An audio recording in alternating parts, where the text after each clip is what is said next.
We need to talk about what I am done doing.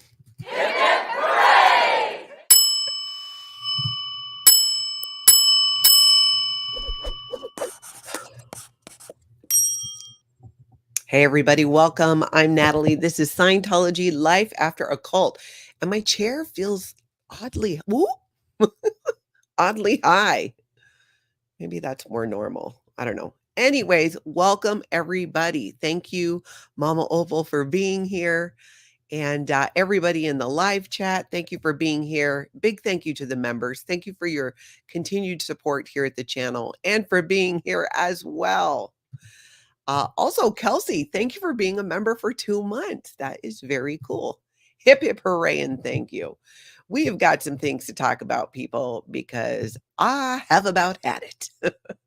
And I'm realizing what I've had it with and what I've been trying to change and why I think I can't change it. And it has everything to do, spoiler alert, with growing up and being in a cult for 35 years. Cubana, much better than the thumbnail. Yeah, well, that is how I'm feeling. That is how I'm feeling. I halfway was going to just show up that way because I just don't care. And hello, hey to everybody. Thank you so much for jumping in. Yeah, that's so funny. You guys are hilarious. I'm glad you liked it though. Hey, Feral Cheryl, good to see you. Laurie Plays, I feel like it's been a hot minute. Good to see you. If you guys who are already here in the chat, thank you, first of all, for showing up on time. Could you head over to the like button, give it a little aloha tap there? That would be awesome. And check your subscribe button as well. All right, so Phil Jones, the word scream done, but the hair says permanent. Oh, I just want to read your guys' comments here, but let's kind of get into this here. So, you know how people pretty much say, like, well, you got to practice self-care, you have to take care of yourself, you have to put on your life jacket first, you have to put on your oxygen mask first, and then help other people. Justine, I almost did because I'm like, I don't care. That was so funny though, if I did that.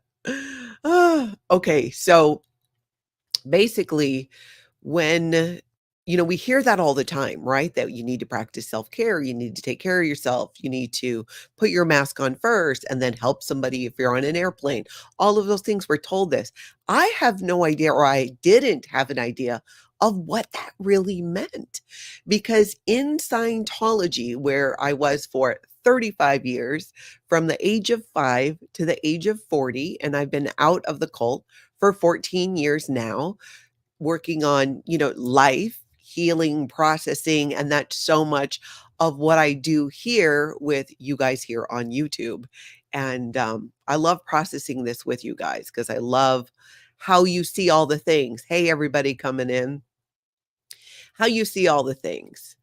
So I have been trying to figure out what that means, especially the last few months. Actually, longer than that, because people have been telling me the whole time that Tony was sick, which was over 2.5 years, almost 3 years, was, well, Natalie, you got to make sure that you take care of yourself and, and practice self-care. And I had no idea what that was. I didn't know what people meant by that. Like, what is that?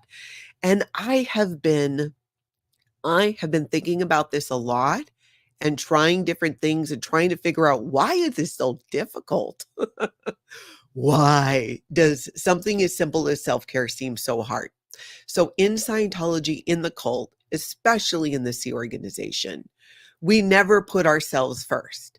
It is the policy in Scientology is, if an individual is acting up and having a hard time, you protect the group first. You protect the group, you safeguard the group, and then you handle the individual. But you make sure the group is okay. You make sure the group has what they need.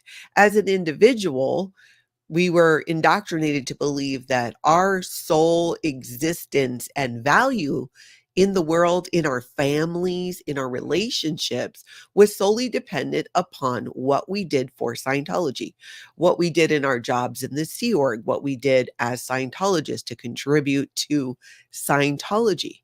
So it very much is this mentality of you could have a broken arm, have broken your arm that day, that morning, you need to go to work still. You need to show up for your job, for your post in the Sea organization. You could have gotten into a car accident. Now that's going to get you an investigation because in Scientology, anything that happens to you is your fault. So you must be committing crimes if you got hit by a car. And now, I mean, of course, now today, I do not think that at all. So this push in the Sea Org and from childhood in Scientology, it just was so ingrained in me that it's like I couldn't even imagine what that would look like if I actually put myself first. Because I went from in the Sea organization, I got married at 17, right? Marcy, thank you so much for that super sticker. I appreciate that. Thank you. And look, it matches my shirt. I get married at 17. I'm in the Sea Org till I'm like, I don't know, 21, 22. I had 2 children in that time because I refused to end my pregnancy. And so my then husband and I were sent to Seattle. And, then you get into parenthood. So I'm in the Sea organization, but now with a child and soon a second child. So it's the Sea Org and Scientology and children. When you're a parent, I think many of you can relate, just even being parents, right? You're not, it is not the norm to like, well, I'm going to put my needs in front of my child's right now. But here's the thing. Sometimes you need to and you should. And I can understand this as a parent, okay? Because I raised 3 kids and I knew that if I wasn't straight, like for example, if I didn't have my head on straight, if my husband at the time and I wanted to go do something together, spend time together, and we were going to get a babysitter, you do that because you have to nurture these relationships too, right? It can't just always be about the kids 100% of the time. Super Pup, thank you for being a member for 2 months. Hip, hip, hooray. Self-care. That's right. Tommy Sees Cat, thank you for being a member for 6 months. That is amazing. I appreciate it so much. So you go and you raise your kids, right? I think many of you here are parents. And by looking at my analytics here on YouTube, many of you are my age. In fact, the vast majority of you are close to my age. So assuming some of you had kids, some of you might even have grandkids. And you kind of learn that as a parent, and especially if you're in a relationship, that you need to have that time. But nowhere in there did it dawn on me when I was a parent and married and in Scientology that there was still any self-care or making myself a priority in there. Because if I wasn't doing Scientology, right, it was my children. And then I thought, okay, well, what does my husband need? What does my family need? And I think a lot of you hopefully can relate, and tell me if you can. I know I'm not the only one that sucks at self-care. Even if you weren't in a cult, I think by nature, women especially, we tend to suck at this. Lisa Trimble, thank you for that super sticker. It's hard for me to feel worth it when I need to focus on self-care. I totally get that. And the thing that I realize is because I've never really made myself a priority, I had no idea how to do that. I had no idea even like what that meant or if it really was okay. Is it something that people just say? Oh, you got to take care of yourself. You need to practice self-care. I don't know what that is. So I had a huge realization about this yesterday, and I took action today on it. And I realized like it's more simple than I thought it was. Much more simple than I thought it was, especially when I tried to look at this as a parent. Soy Suka, as a young mother, did you feel judged by non-Scientologists? Did their perception change when they found out you were an active member in a church? I did not have that many friends outside of Scientology. I shared this story once. I did meet this one woman in my neighborhood, and I was so excited because our kids were the same age and we started doing some stuff together. And then eventually I brought up that I was a Scientologist, and that girl totally ghosted me. I never heard from her again. Now she was from California, so I got a feeling she might have had some type of experience with Scientology. So hopefully that answers your question. But honestly, I didn't really have that many friends outside of Scientology when I was in Scientology. Um, so, I get through parenting. I am an empty nester. And for the first time in my life, there's nobody for me to take care of. My kids are grown. I have two grandchildren who have fabulous parents. And as you guys know, Tony passed away 3 months ago. And I'm walking around here going like, okay, so self-care, self-care, self-care. What is that? I got a massage a couple weeks ago. I'm like, all right, that was very helpful because I am sore. I am 54. I am sore a good chunk of the time. And I found that to be helpful. But I thought that can't be all of what like self-care is, right? Just going to a spa or doing things like that. But honestly, you guys, that's what I thought it must have been because I just couldn't wrap my head around this idea of putting myself first. Because remember, I'm 54 years old. I was a Scientology staff member at 15. Excuse me. And I was married at 17, my first child at 19, while still a Sea Org member.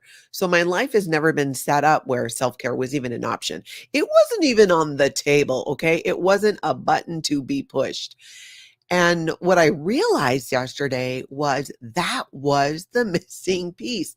Not even being able to recognize that self-care really does mean you're putting yourself and your needs, you're prioritizing it.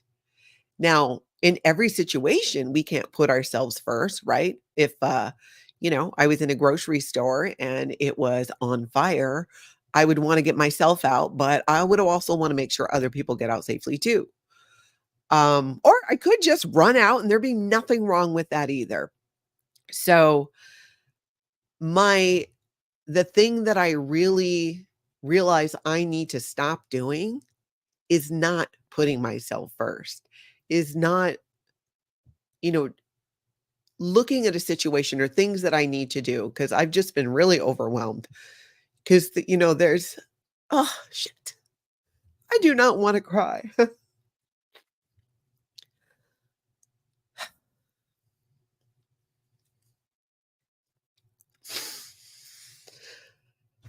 Okay. I would like to get through this without crying or at least not crying a bunch. Damn. Pooh Tigaroo, I am so sorry for your loss, truly. Okay. So there's so much to do. Like not just with work and my different jobs, areas that I work. I put in a lot of time. I'm pretty much full-time on YouTube, but I also have a real estate brokerage that I just opened when I started on YouTube. And I had a choice to make in that moment of lean more into YouTube or lean more into the brokerage. I can do both, and I am doing both, but I made the choice to really lean into YouTube, and I made it for a couple of reasons. The biggest reason was because Tony was getting sicker, and I needed to be able to be home or, home more. In real estate, you're just gone so much of the time.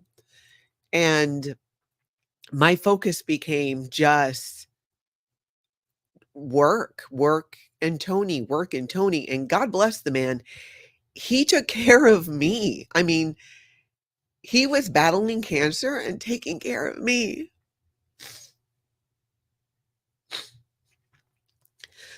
I really look forward to the day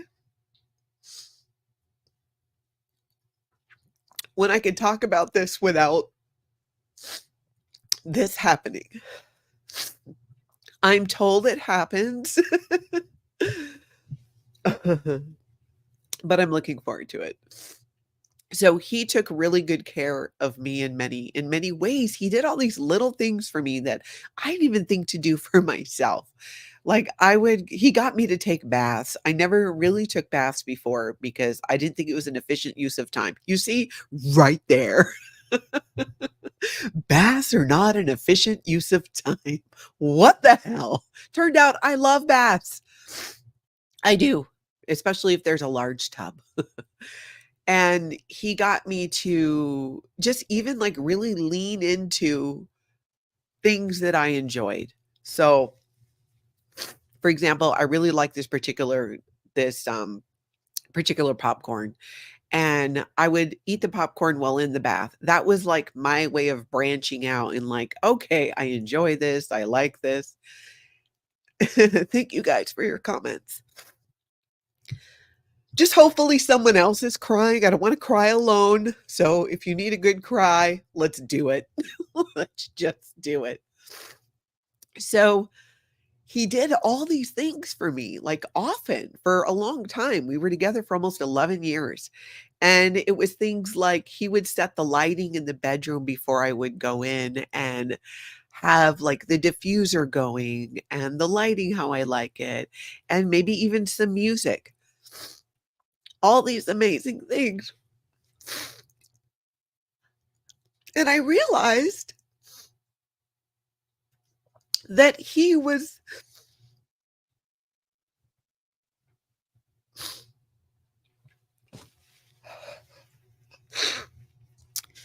if you're new to my channel, I apologize.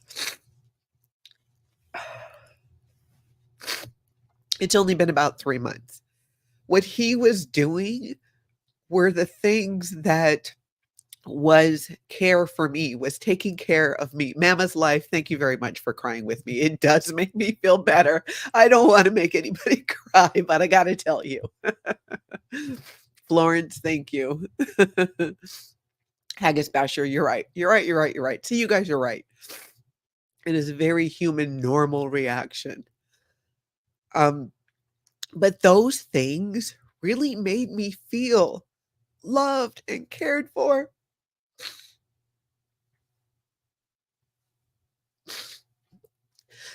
And for such a long time, Tony did those things so much for me that I mean, he did more for me in terms of, I guess it's not self-care if I'm not the one doing it. Thank you, Marcy. Thank you, everybody. But those are things that I can still do for myself now. And why wouldn't I do that? So I set the diffuser and I set the lights.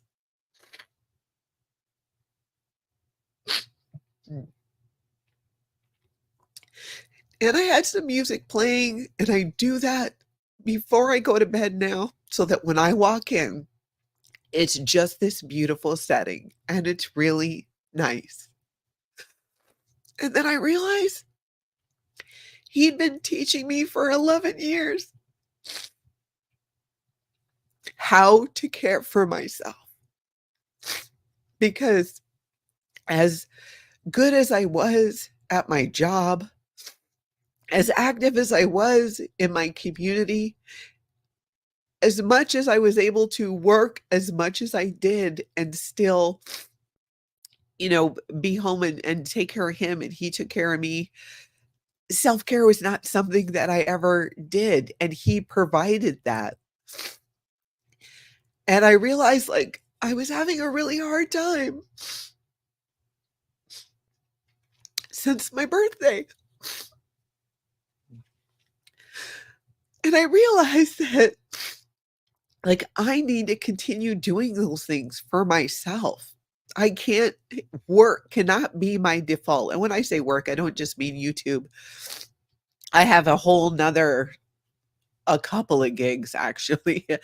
I pretty much at any given time have the equivalent of 3 jobs is what it's felt like 4 years, all related. except for YouTube, but in real estate and land development. I've worked on some land development projects.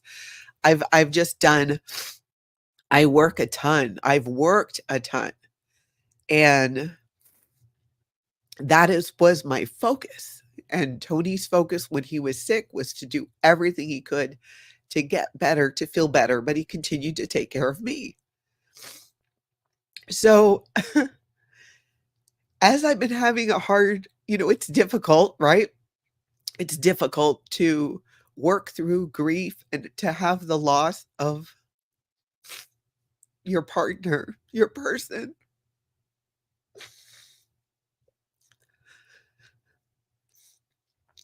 But like I said, it just dawned on me. What are the ones, you guys? I'm like seeing a bunch of 111s and stuff in there, but I'm not sure what that means. I got to catch up on the chat. So it's heartbreaking, but beautiful at the same time. Because now when I look back at all these little things he did for me, I'm realizing, holy shit, if I did that for myself, I would be practicing self-care. If I prioritized myself the way he did, the way he prioritized me, that would be practicing self-care. And okay. Oh, cool. Well, thank you. I had no idea. Oh, I didn't know that. Oh, thank you, Chrissy, for telling me that. Prayers and love. Thank you. I appreciate that. I am gonna quickly blow my nose. You guys hold.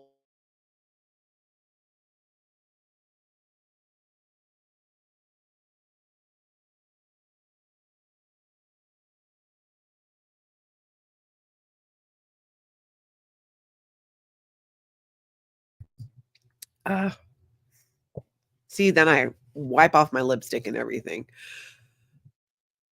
So now that I realize this, it's like something just clicked. And I thought, oh my gosh, self-care is just prioritizing my needs, prioritizing them. It doesn't mean it's the only thing I focus on, which is what I kept thinking because of my Scientology mindset, that focusing on yourself and taking care of yourself. And I also feel like some of you might feel that way just by nature of being a woman. And not to say that, you guys don't feel that way anyways, but you know what I mean. You know what I mean. So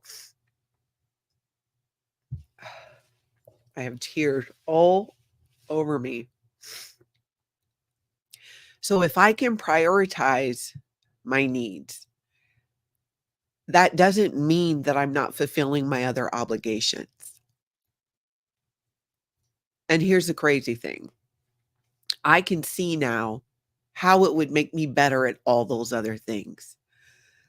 Like Tony literally, like, I think he was trying to, he would mention this often over the years, but he would word it differently. And I just wasn't getting it. But then he would do the things for me or set it up or push me into it, things that were self care.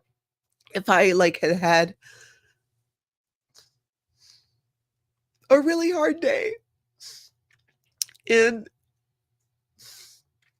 or just a busy day, even a great day, but maybe I had to people a lot that day, he knew that what was good for me, what helped me was to just kind of be in a, more low light room and chill and relax and have it calm and cool. Even if it's 90 degrees out or even, I just like it. I liked it cool. And he would create this environment like in the bedroom and stuff for me, prioritizing what my needs were. We lived in a townhome before we moved into the house I'm in now. And in the townhome, I had a walk-in closet, and he'd put a chair in the closet and some lights, some low lights, and I would go in the closet to just be in a windowless room to be able to just decompress. And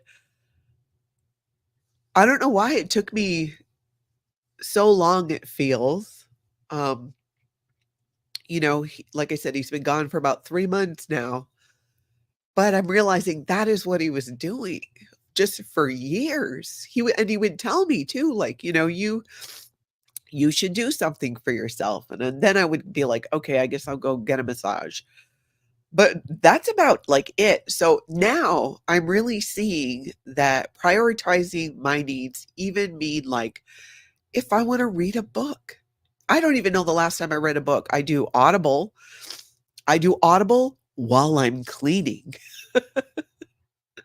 or walking the dog, or, like, I realized I don't just even when I'm doing if I'm watching a show, like I was watching, that new Netflix movies, The Uglies. I had read the book. We talked about this, the other day on a live stream, and I'm still halfway, like, scrolling on my phone or handling some emails, and I know that that's not all that uncommon, but it's like, it's not really self-care and taking time for yourself if you're working at the same time.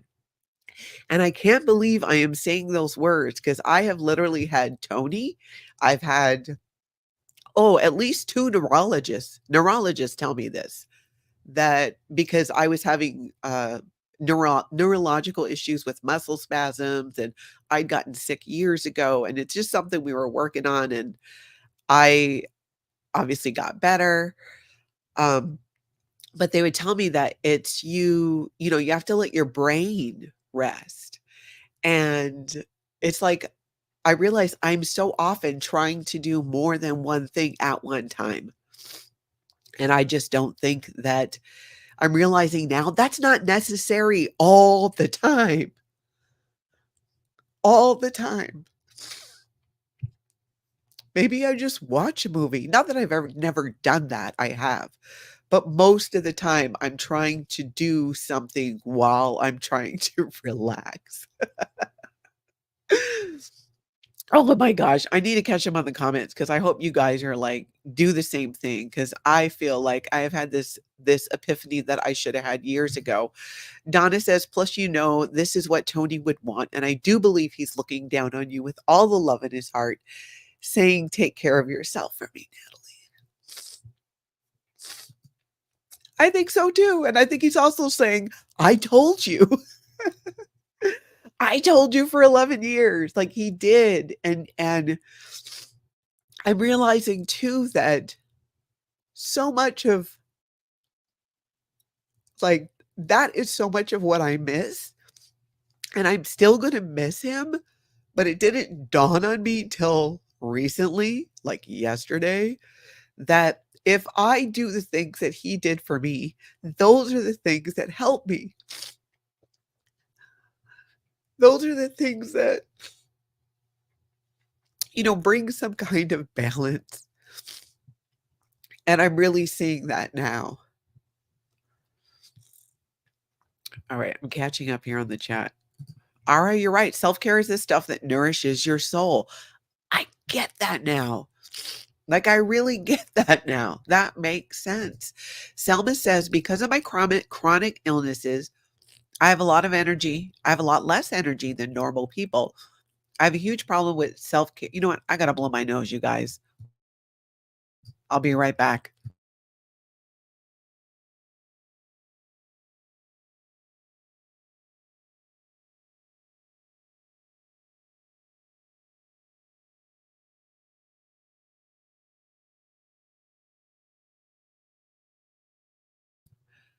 Okay. Because of my chronic illnesses, I have a lot less energy than normal people. I have a huge problem with self-care since it feels like I take time for myself to sleep, then there's no time left. I totally get that. When I got sick years ago, there were a couple things that happened. One, I live in Minnesota.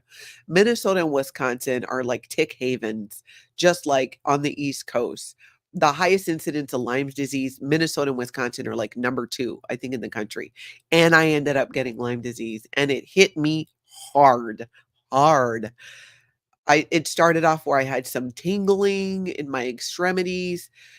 Within weeks, I woke up one day, I had Bell's palsy. The next day, I lost my sense of smell, and this was way pre-COVID, and the day after that, I couldn't walk. I was hospitalized. They thought maybe I'd had a stroke, figured out what it was.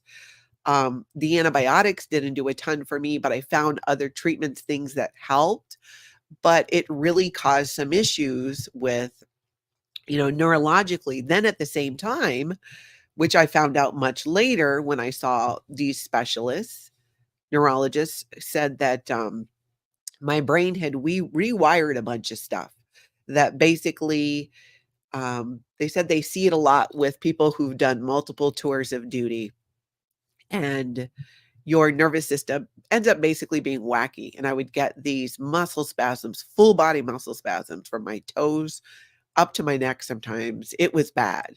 And we did eventually with multiple doctors and the correct kind of help, because my previous doctors kept putting me in physical therapy, which made it worse because that's not what I needed. I needed neurological physical therapy and cognitive behavioral therapy and some other things. And when we did that, I got better, quite a bit better. I went from, I was walking more normal, but then I needed a cane on and off for years. I'd have like periods where I wouldn't need it, then I would need it. And then about 2 years ago, I didn't need it anymore. But I still, like, I'm with you, the person who has the chronic illness, like, um, I have only so much energy. And that's something that I'm working on. But um, what is my whole point with that? That part of the healing, part of the solution was basically self care. It was making my needs a priority. That's what I had to do.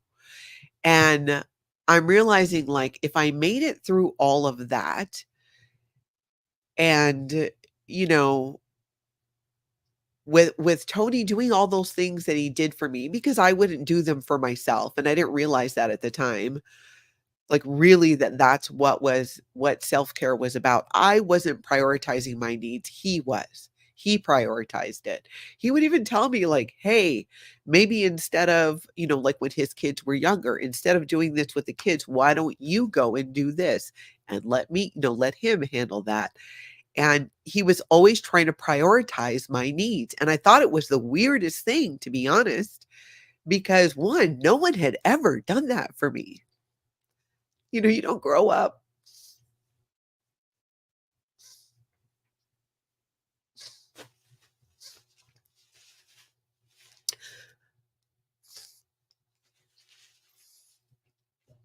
God, I'm just realizing that now. When you grow up in Scientology, you are a big being in a little body, and you learn to take care of yourself early on, and you learn that that also means you need to be a productive member of the family or household, and it's still all about what you can do for that group. So, it makes so much sense that I never figured that out, and I'm done doing it. I'm today, I started today prioritizing what is it I need? What do I need in that moment? Actually, yesterday, I went to bed early and I woke up at 5. Of course, when the day I can sleep in, I don't. Not with an alarm. I just woke up at 5, and instead of grabbing my phone and just scrolling, I thought, "You know what? I should, like, there's some other things I could be doing, like doing my stretching and, like have my coffee and maybe just look out the window." And I did that, and then I went for a walk with a friend, and that was amazing, and I also got things done that I needed to get done around the house, and I worked on a couple of things that I have been putting off and procrastinating on.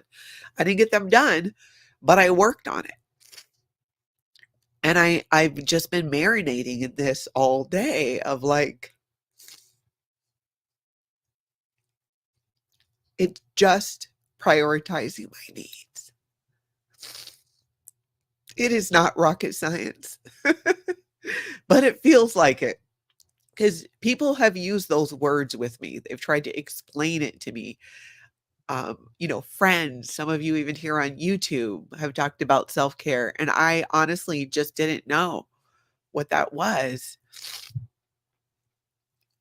That's right, Atkins. Walks are great if you time them right. If it's not too hot. Yeah.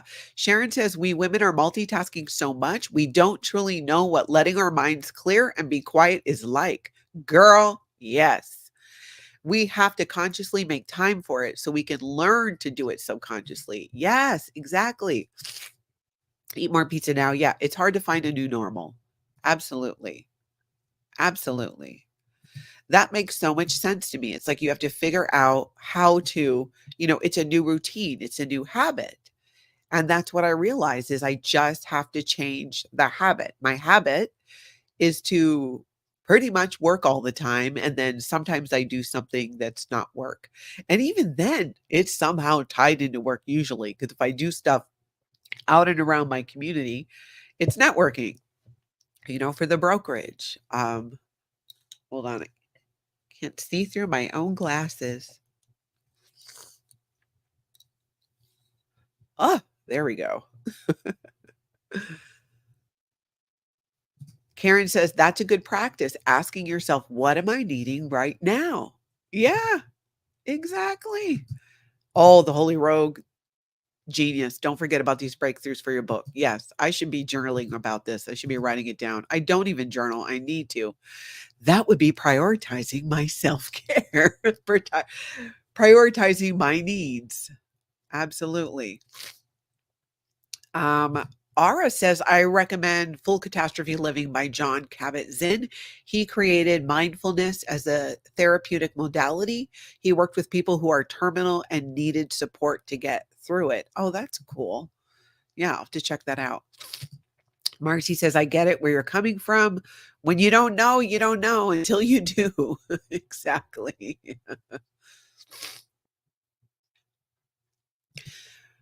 I meant that suppressing crying encourages dishonesty with yourself and others. Yeah, you're right. I totally see I see how that could be.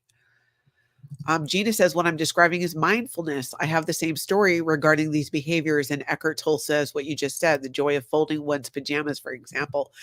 Yes, or like even things that I enjoyed, little things that I wouldn't do or use. And Tony would always be like, "Why don't you light the candle? You love that candle." Like there, you guys know about what's the time candles, THYME, Fraser fir. I would have that thing going all the time, 365, not just at Christmas. I love it. And so I would treat myself to a candle and I would not light it. But Tony would, because he'd be like, this is your favorite candle. You only get yourself one a year, which is kind of dumb when I think about it since I love it so much. But then I don't want to light it. I don't want to actually use it. Karen says self care is an act of love for yourself. That is totally true. I grew up, it's like we were indoctrinated to believe that that wasn't okay, that was selfish. That was not only could we not focus on our own self care, we were only worthy if we focused on Scientology and what we did for Scientology. It wasn't even just working and other things.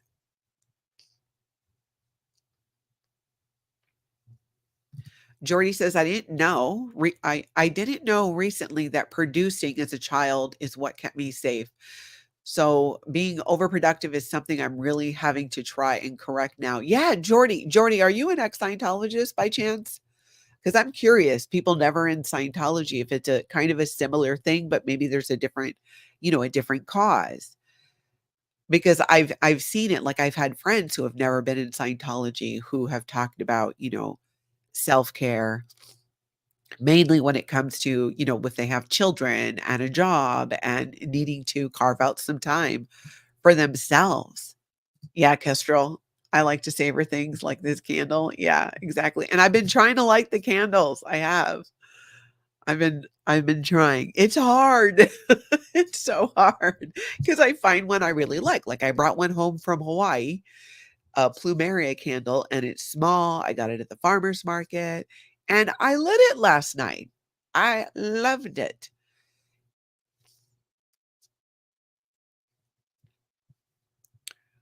Oh, I'm loving your book suggestions and stuff too. Thank you for that. Thank you. I'm a never in with that experience after an abusive childhood. That makes sense because if your only worth is what you can produce, what you can do, what you can clean, what you can provide, then that's what you get love for or what you think is love. But that is the thing is Tony, damn it. Tony didn't love me because of what I could do or what I could do for him or what I could do at work. That wasn't it. He gave me love whether I produced or not. It wasn't contingent upon that.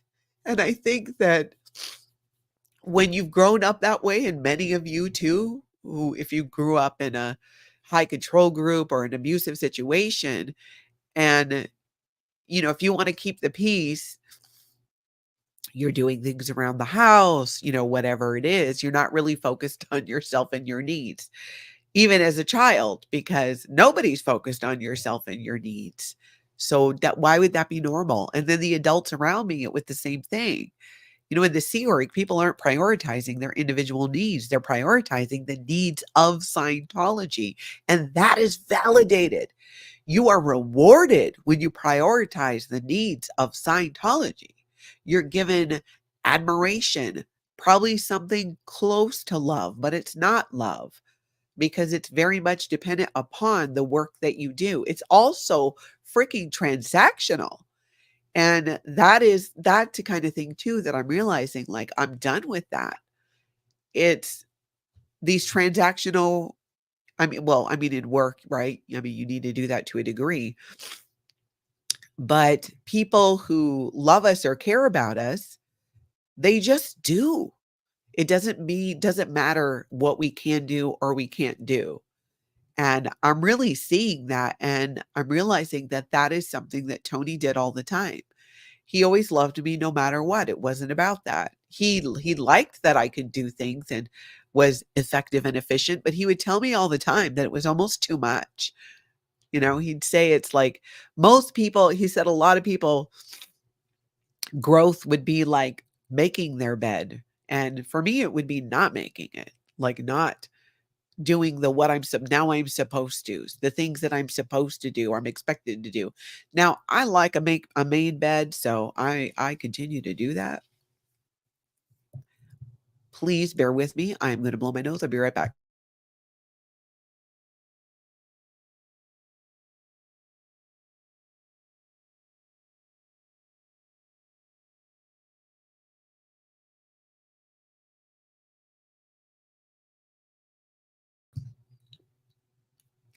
So I think that my relationship with Tony was the first time that, I really saw over a long period of time what it meant for somebody to love you, not based upon what you can do for them, what you can do. Um, it was very different. He saw things very differently, and I'm sure it had everything to do with him never being in Scientology. His ability to have compassion, understanding, all of that. Brooke says, I feel like as if I slow down too much, I won't ever recover." Girl, I totally get that. I had to learn to give myself some times with limits to keep me from feeling inefficient. Huh, that makes sense, and I've been thinking about that too, like, why does everything have to be it doesn't. I mean, because here's the deal, here's the honest truth.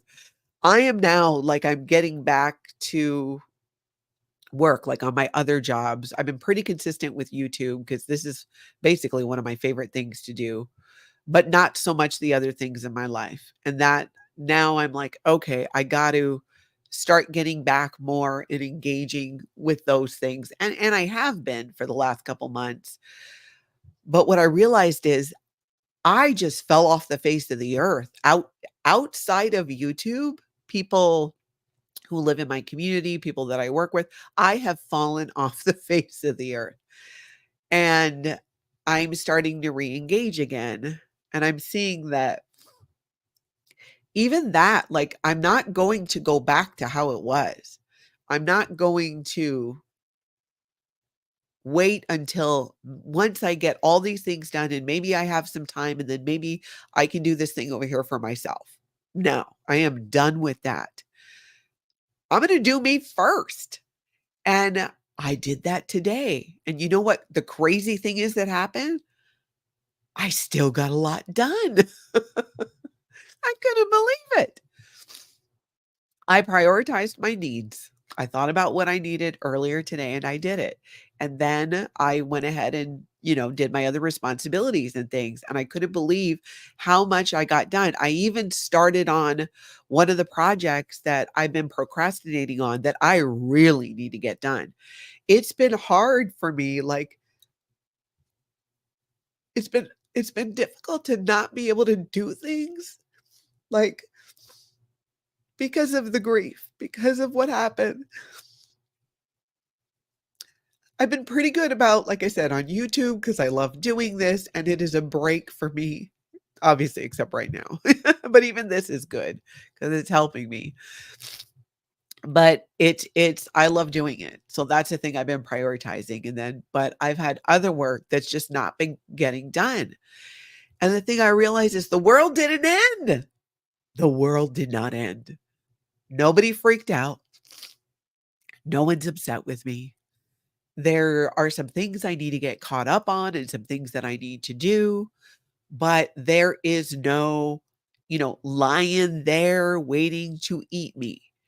And I believed for so long that if I didn't stay on top of things and have production, meaning my job, whatever my job was, as the most important thing in my life, that I would fail. And I thought that I've been successful in these areas and different things I've done because of that. And I'm realizing like that's bullshit. I would have been successful and been able to prioritize my needs. And that is now what I'm going to do. And hopefully I'm not wrong. I don't think I am. But it makes so much sense. It's like we get this idea that, well, no, if I don't do this, then, you know, it's like when I couldn't do anything after Tony died except organize at home and clean, that's all I could really do and focus on. I didn't do all my other work for weeks and the world did not end. So I'm really seeing that prioritizing my needs gets me back into a place where I can better focus and put energy into other responsibilities that I have. But if I'm not whole, if I'm not solid, if I'm not feeling good, those things don't get done. And that's why I've not been able to do them. Especially, I've been really feeling it this last month or so. Like I do my YouTube stuff and then I just don't want to do anything. I actually feel paralyzed, like I can't. And instead of trying to figure out why, right? I just would push through it and just like push and just try and still not get done what I need to get done. And then I get stressed out because I've missed deadlines. And the whole that whole stress around work. But like I said, if I can take care of myself and do those things for me that Tony used to do, that's how I was able to do so much of what I did. How I was able to work at that level and that amount was because I had him doing those things and taking and making sure I was taking care of myself. And since he's been gone, I have not done that. But I am now. I hadn't been doing that. And if I can do that and take care of myself, get myself in a good place, get my head on to where it feels good, then I can do the other things. But if I don't do that, I'm not going to be able to do it. And I think that's why today I was able to even tackle the thing that I've been procrastinating about because I took care of myself first. And I was like, "Oh, I could do this." And I sat down and I did it. Whereas yesterday, the day before, weeks before, I couldn't do it. I just felt paralyzed. YouTube's been the only thing I've been able to consistently do. My other work has just gone to hell, and I've been working on cleaning that up. Karen, you're so right. Tony wanted you to love you. That's so true. That's the thing that hit me like, whoa, he did those things for me because he loved me and he knew I wasn't doing it for myself.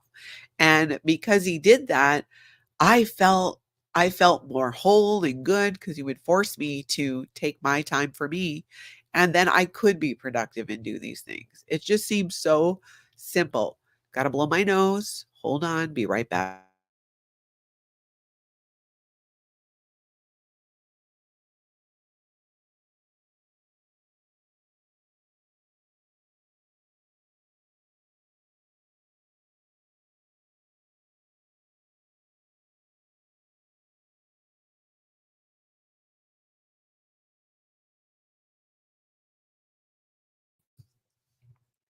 I really think that this is such a big part. It's like such a big chunk of growing up in Scientology and getting rid of that. Like really letting it go and being okay with saying, "Hey, you know what?" Or even not explaining myself. If I don't wanna go to something or do something, I can just say that. And it could be not even because I have some other work to do. Maybe my plans were I just wanted to watch a movie by myself. Those were my plans, those are still plans.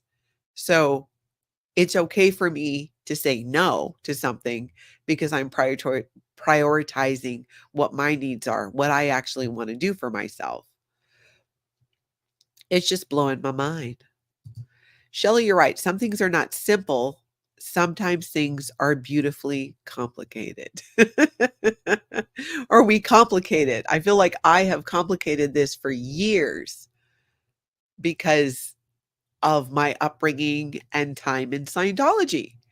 It was never about prioritizing ourselves. It's actually laughable to think about the idea of prioritizing yourself in Scientology. It does. Brooke Elliott, when you feel stuck, reach out and don't be alone. Save things for sister sleepover days. Your sister is amazing and super supportive. You got this, Natalie. We're here whenever you need us. Thank you. And I appreciate that. And I think she's going to come over on Tuesday. I think on Tuesday. Kraken Studio. Thank you for being a member for 3 months. Gen X raised ourselves with boomer folks raised to be industry cogs. We have to deconstruct working to be productive to work towards elevating self. Yes. If I could put that same intensity and intention and focus on myself that I do in my work, I mean, oh my gosh, I feel like that would be really good. Lisa says, "You sound a lot like Reese. She's learning all these wonderful things too. I'm so glad that you 2 have each other now." Me too. And that is so true. It is. I don't know that I would have figured this out. I mean, maybe eventually, but I think, going through what I've gone through and losing Tony and then having just this hole, it just became so much more apparent that I thought, "Oh my god, I could actually do some of these things for myself." Juanita, hey. Let me get caught up a little bit here. Eat more pizza now. Thank you for the super sticker. I just ordered a book to be delivered to you. It helped me. Unfortunately, it's a couple of weeks away. Well, thank you. I will read it during I used to love reading books and I do love Audible because I do like listening to a book if I'm on a walk or something too.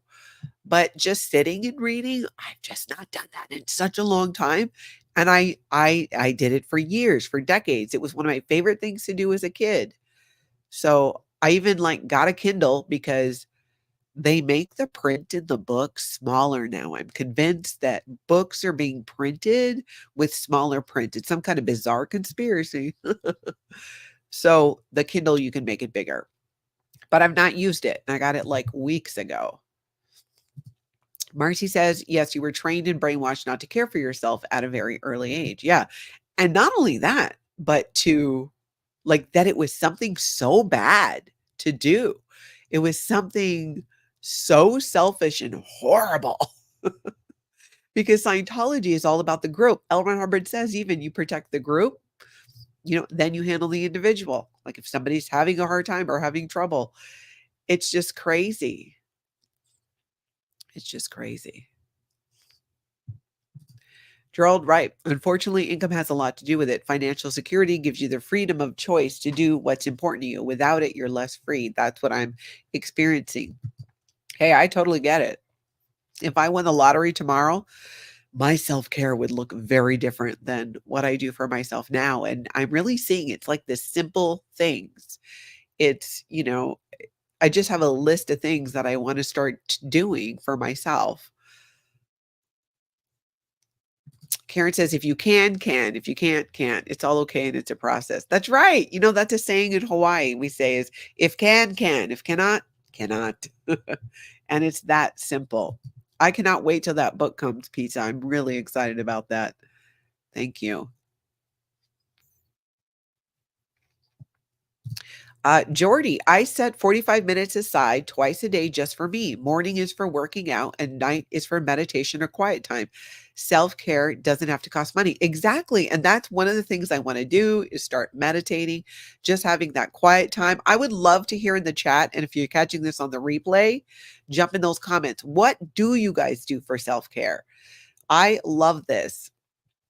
45 minutes twice a day. And that's the thing I realized too is I'm going to need to schedule it and then not overbook it. So if I've got, okay, I'm going to do this for myself and something comes up.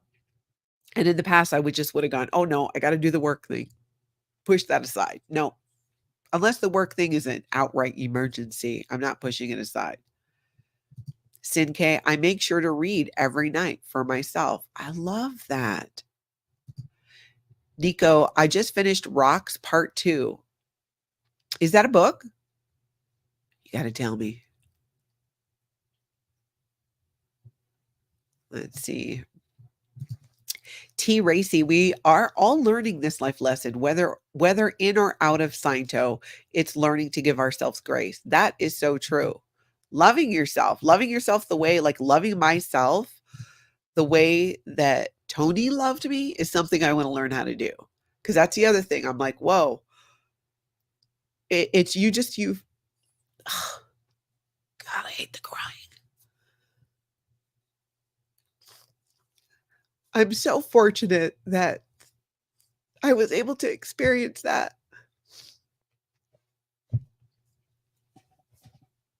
And it was such a big part of my life. Obviously, he was, and our relationship. And the thing I'm realizing too is that it's a great way to honor him too and his memory to take care of myself. Which sounds so funny, but I actually think that that makes a lot of sense, and I know it's what he'd want. He talked about it all the time. Sharon says, take time every day to push stuff off to another day. Yeah, my fave. Yeah, that's the other thing I'm done doing is making giant to-do lists. No, I might have an overall one, but each day it's going to be less. I put way too much on my own plate. And this is the crazy thing. I'm the one doing it. I'm self-employed. I mean, I have clients and stuff, but I'm the one doing that. And so as I'm putting my life back together, I'm recognizing that, hey, you know what? I want something different. So I'm going to have to do something different. And that means putting my life back together, not with not just not working as much as I did. I mean, I worked like I was still in the Sea Org because I felt that that's what I needed to do. And in some ways, at times you do, especially when you're self-employed, but not all the time. Not all the time. I give myself that downtime. Haggis Basher says if I won the lottery, I would be sitting on a down-filled Montauk sofa. Is that a really nice sofa? Oh, I don't know what I do. Eat More Pizza says, "I write." So you write, journaling or, like, with fiction?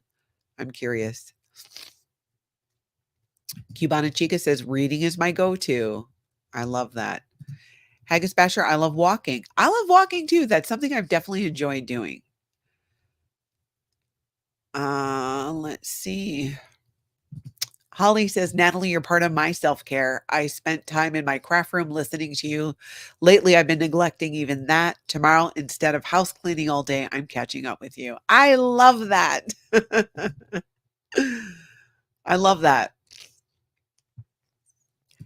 Force of delightful nature. You are right. Overemphasizing on productivity seems to be not limited to Scientology, unfortunately. You're so right.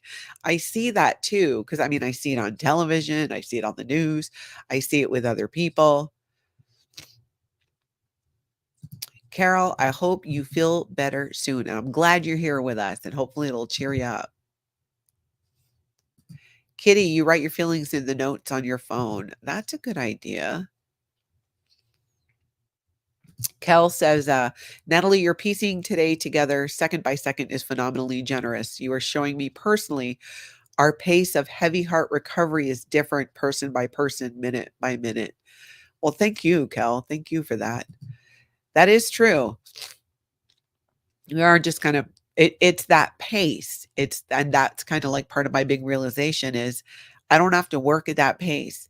Almost no one expects me to. Like when I basically dropped every ball I had in the air when Tony died, I it's it was the first time I think I'd ever done that. Like I just let it go. And I just knew that somehow it's just going to work out. And it's working out. And I had that time, but I'm realizing, like, part of self-care too is I still need time.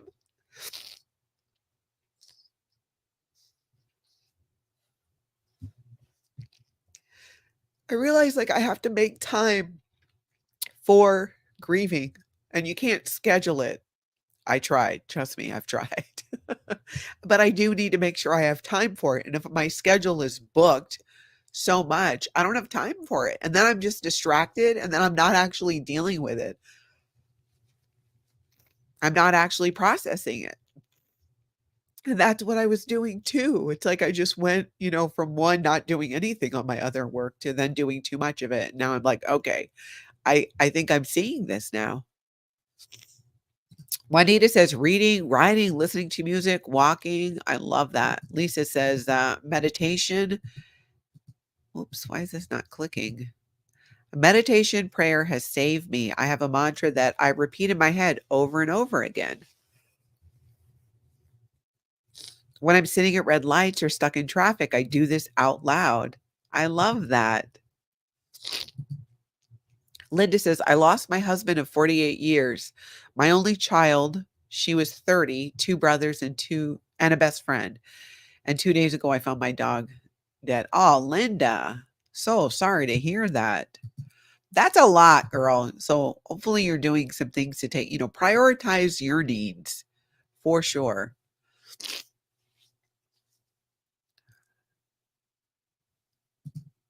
Yes, AA. He was amazing. Huge heart. If you can't love yourself, how the hell are you gonna love anybody else? RuPaul. Wise words. I love that. Steffi, thank you so much. I appreciate the prayers, truly. Truly, truly. Ara says, "Confession, if I won the lottery, I'd still work even 40 years later. I can't shake that monkey. My first job was raising money. I was 6." Yeah, I kind of feel that way too. I enjoy working. Uh, but I think I need to learn. I do enjoy downtime and time off, but I don't think I've ever, only one time have I taken a vacation where I wasn't working during the vacation. And that was because we went somewhere where there was no Wi-Fi. It was up in the Boundary Waters here in Minnesota. And for 5 days, there was like no cell signal. I couldn't do anything. Um, That was a trip. Oh, Sandy, time blocking. Okay, that's something I think I need to do too, is actually block out that time. That's a good tool. YRB, I mark 1 square foot of dirt. Then I concentrate on everything in that square foot, including the ants, the bugs, and whatever may traverse it. You can really get out of your way when you refocus. I get that. I feel like that about window time when I sit there and look at the trees and watch them blow and watch the way the light hits the different leaves. Just need to do it long enough. Brooke says we're our own worst enemy sometimes, and we finally recognize it. We learn to change. You were there, my friend. I appreciate that. Yep, Tina, attitude is essential. It doesn't mean you have to be happy about everything. Exactly. CB, your life is already together, nothing to put back together, living each day as the present day and enjoying it. That is true. That is true. Talk to me, Goose. That's hilarious. Your name. I love it. You're so awesome, Natalie. I'm so sorry for everything you're going through. You're so strong. Thank you. I do not feel strong. I think what I am is persistent. Don't feel strong. I just feel like I just don't give up. Steel Princess says, when I started my business, I didn't have any hours set. And though I love my clients and are grateful for them, they would call and text super late at night or before 5 a.m. Whoa. And a lot of that too, I'm realizing is just coming up with boundaries and having boundaries too. Do you work in real estate? That sounds like a real estate job.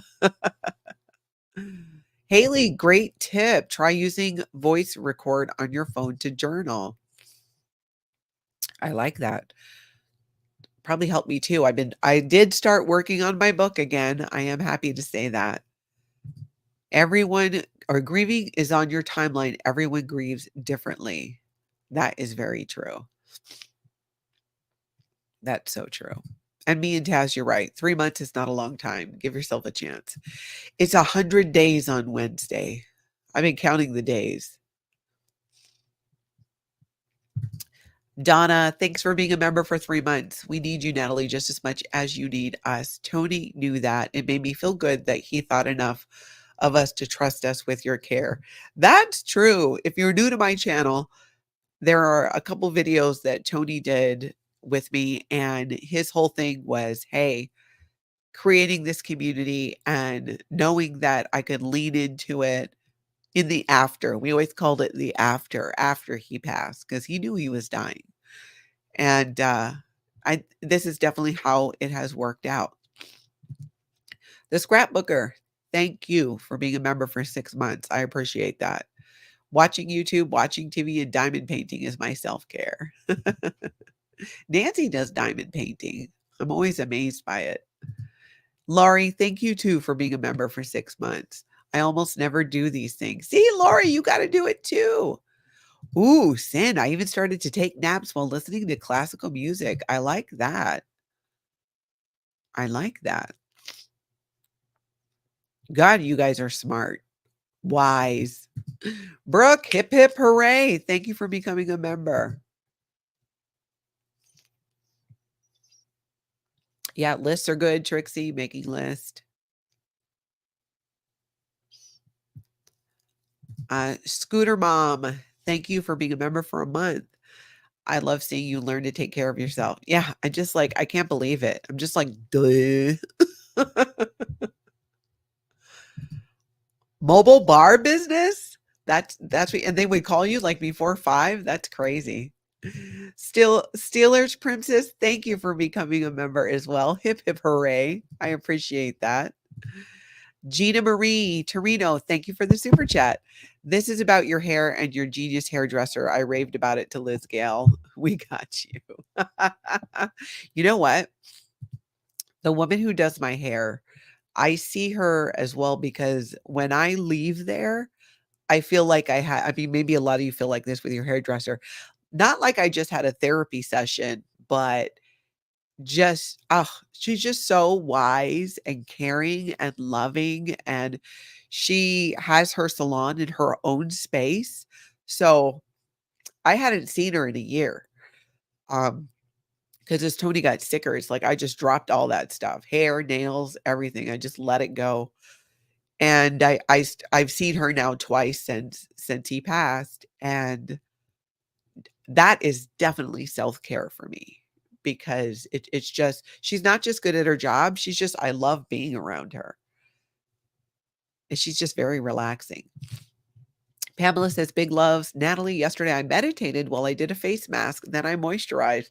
Just took an hour. It was so resetting and grounding." That's a great idea too, just like doing things like that. And I love that you meditated while you did the face mask.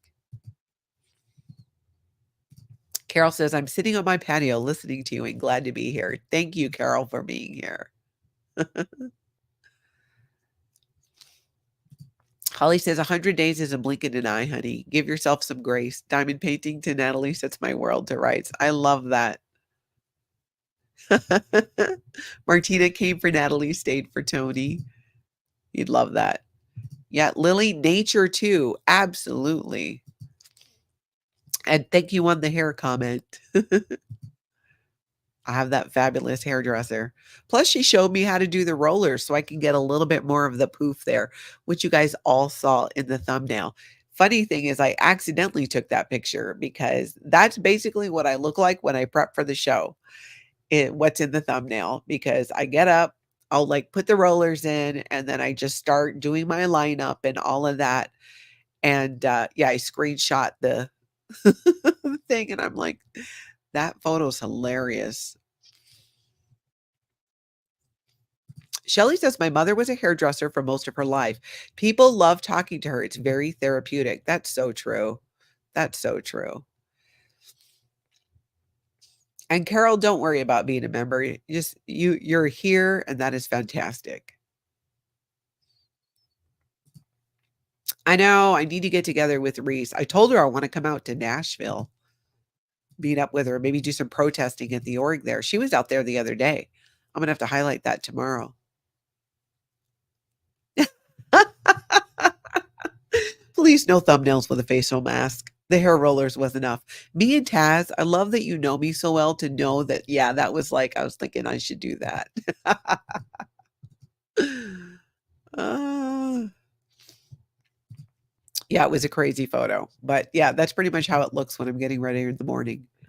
Royal Order of the Frank. Hairdressers are better than bartenders. It does seem to be that way sometimes. Let's see. Let me make sure I grabbed all of these. So for the rest of the day, I'm figuring out what my self-care thing is going to be because I did some stuff this morning. I'm gonna do it in the evening too. You definitely need to visit Reese. We love her so much. She needs a good friend, and I think you fit the bill. I appreciate that. I would love to see her. I think it'd be fun. Gina, I put a snail mail in the box today to you. Thank you, Gina. And oh, you know what? I want to thank you guys so much for all the cards over the months too, and even the gifts. I've been so neglectful. Like I'm not sure the best way to handle that because my brain has been mush. And I started off trying to keep track, and I just had such a hard time keeping track. But I thank you so much. I have all of the cards together, and I want to sit down, and I've read some of them. I still need to get through all of them. It's just kind of hard sometimes, but it just feels like a hug every single time. I so appreciate it. And a lot of like, let's see, somebody got me that the squirrel, and a very talented woman did the like painting there. Um, what else? I got this new squirrel sign. Can you see it there? This property is protected by highly trained squirrels. I love that. But all the little things, and you probably can't really see it there, but the map, someone sent me a map so I can put pins where I protest. I've already got the pins in it. And then somebody way more artistic than I made that wood piece back there, which has a nice message on it about Tony. And by the way, I don't think I've even told you guys this. Do you see the picture in my background there? That one there? That's Tony as a kid. And that's me and my mom. And this is an artwork by my favorite Hawaiian artist that Tony got for me. A little show and tell there, but I wanted to say thank you and let you know how much I appreciate the gifts and everything. I've just been the worst at keeping track of it. But it feels like a giant hug every time I open something, and it blows my mind that somebody would take the time to send a card or think of something like that and send it. I'm so thankful and appreciative, and I want each and every one of you to know that. Um, I'm just the worst with the names. I tried to keep track, and then sometimes there's a name in the chat, and then I'll get an email, and the email's from a different name, and then it's signed on the email with an even different name. It gets confusing. But you guys are awesome, and I appreciate it. Thank you, Shelly. I just feel honestly, I feel horrible about it. Like, I just feel like maybe in the future. I mean, right now I'm trying to give myself that grace because it's like I'm barely taking care of me. But it's been really nice. SMY jar. SMY jar, SME jar. Oh, is that the oh gosh, what is it called? But yes, it is in here. Where is it? Someone made this really neat jar with photos and stuff of Tony and I on it. I appreciate that. You guys are the best. I appreciate you so much. Today is Sunday. Tomorrow is Monday. I'm going to be doing a recap at 10 a.m. Central Time. I am thinking about the idea of going back to 9 months ago. I was doing it at 9 a.m. Central Time. I think I'm going to put out maybe a survey or something about that because I don't know. I'm thinking of doing that. But tell me what you guys think about that. So I'm in Central Time. Monday through Friday, I've been doing the recap at 10 a.m. lately, and I'm thinking of going back to 9 a.m. and then on Saturdays doing it at 10. And I don't usually do a recap on Sunday, but if I did, I would probably do it at 10 or 11 or do a video like this. But let me know what you guys think. I'm going to put something on the community page, maybe a poll. Thank you, Holly. I appreciate that. Do you, boo? That's right. Talk to me, Goose. Thank you guys so much for working through this with me and really holding space for me and letting me be able to communicate this in ways that are really hard, but still being here for it. I appreciate it so much of this and being here on YouTube and with all of you. And all the new friends that I've made have really been helping me get through this. And y'all are such a lifeline, and I appreciate it. So here's to self-care, and let's chat tomorrow. And I hope that you guys do some kind of self-care for yourselves today because I know I am. So in the meantime, I hope you guys all get out and have a cult-free day.